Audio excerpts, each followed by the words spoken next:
të ndërëzëm menaj që është pe inkurajim më të mëdhaja, më të domethënëse për neve është ato që Allahu xhallahu ala e ka marrë përsipër në raport me sadakan.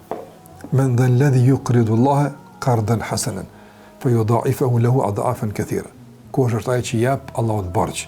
Për në domon Allahu po e trajton sadakën tonë, dhën dikujt borxh të Allahut me ta lë ty.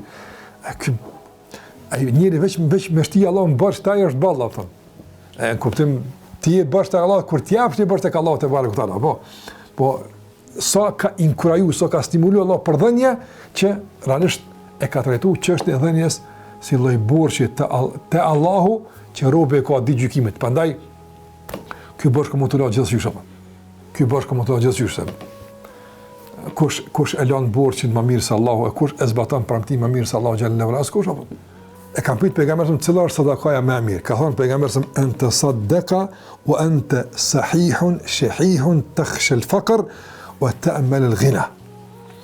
Ka thënë sadakaja më e mirë është më dhon kur je shnash edhe e lakmon pasurinë, i tutesh fukarallokut e shpeson pasurinë apo. Sa mësimi është për sadakan, edhe normalisht pesha më e këtij shpjegimi vjen tek pasuria.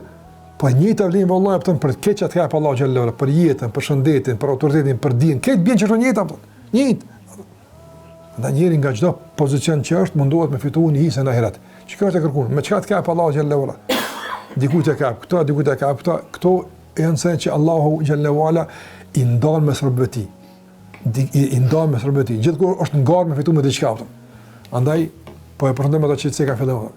Nga pozicioni që ta ka dhënë Allahu xhallahu ala, edhe me kompetencën që Allahu të kap, unë me e maksimalizu fitimin në ahiret. Çka është e kërkuar apo? A është pasuri, autoritet, shëndet, a është sprov, gjithçka që ka vjen pi Allahu xhallahu ala është mundësi për me fitu shumë.